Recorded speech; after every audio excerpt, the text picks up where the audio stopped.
আসসালামু আলাইকুম ভিউয়ার্স, আমরা এখন আছি আতাতুর্ক হাউজে, যেখানে তুরস্ক প্রজাতন্ত্রের প্রতিষ্ঠাতা মোস্তফা কেমাল আতাতুর্ক জন্মগ্রহণ করেছিলেন এবং তার শৈশব এখানে কেটেছিল। চলুন তাহলে ভিতরে যাওয়া যাক। অটোমান সাম্রাজ্যের সময় যখন এখানে কামাল আতাতুর্ক জন্মগ্রহণ করেছিলেন, তখনকার পরিবেশটা এরকম ছিল, একটা ছবির মাধ্যমে তুলে ধরা হয়েছে। সিঁড়িতে উঠে আমরা দ্বিতীয় তলায় যাচ্ছি। দ্বিতীয় তলায় প্রথমেই একটা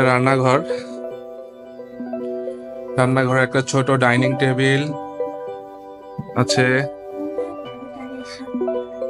আর কিছু রান্নাবান্না হাঁড়ি পাতিলও রাখা আছে। শোকেসের ভিতরে কিছু কাপ পিস রয়েছে। এই সুন্দর রুমটি হচ্ছে কেমাল আতাতুর্কের মায়ের রুম। রান্নাঘরের পাশের রুমটা এটা, সুন্দর সাজানো।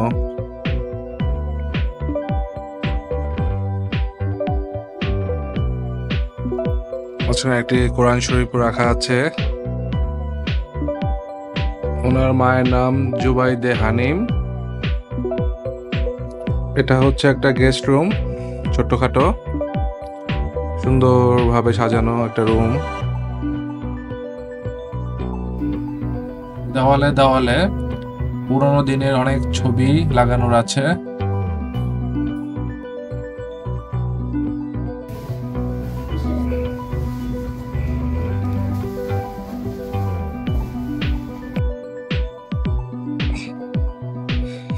পুরো দ্বিতীয় তলাটা।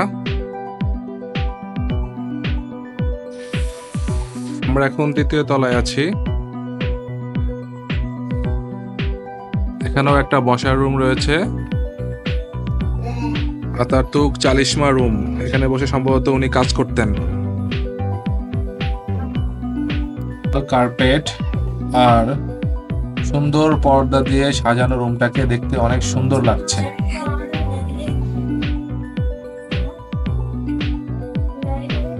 ছোট্ট একটা মিউজিয়াম, ছোট্ট একটা রুমে কিছুটা আসলে চারটা শোকেসে তার কিছু ব্যবহারের জিনিসপত্র রাখা হয়েছে। প্রথম শোকেসে একটা কোট কমপ্লিট, যেটা উনি পরতেন।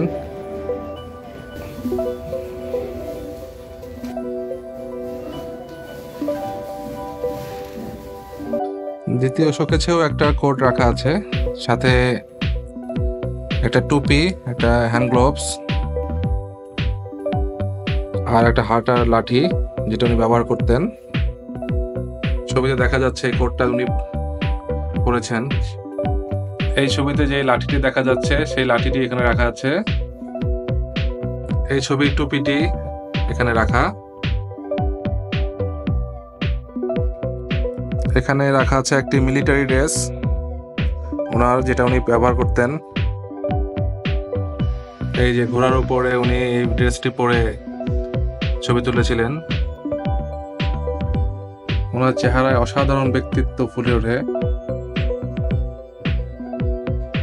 আমার শোকেসেও আর একটি কোট রাখা, মূলত এটি শীতের পোশাক সম্ভবত। এই কোটটির উপরেও তার ছবি আছে।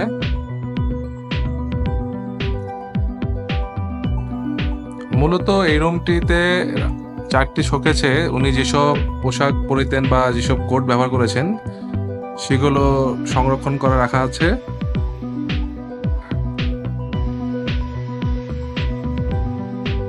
ছোট্ট একটি মিউজিয়াম।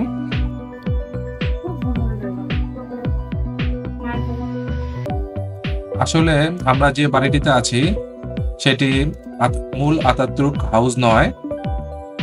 তুরস্ক প্রজাতন্ত্রের প্রতিষ্ঠাতা মোস্তফা কামাল আতাতুর্কের মূল বাড়িটি আসলে গ্রিসের থেসালোনিকি শহরে অবস্থিত। তুরস্কের প্রতিষ্ঠাতা কামাল আতাতুর্কের জন্ম অটোমান সাম্রাজ্যের স্যালোনিকিয়া শহরে হয়েছিল, যার বর্তমান নাম থ্যাসালোনিকি। এটি বর্তমানে গ্রিসের দ্বিতীয় বৃহৎ শহর। আতাতুর্কের প্রতি তুর্কি জাতির ভালোবাসা ও শ্রদ্ধার প্রমাণস্বরূপ আতাতুর্কের ১০০তম জন্মবার্ষিকীতে এই প্রতিরূপটি তৈরি করা হয়েছিল, যা ১৯৮১ সালে অনুষ্ঠানের মাধ্যমে দর্শনার্থীদের জন্য উন্মুক্ত করা হয়েছে।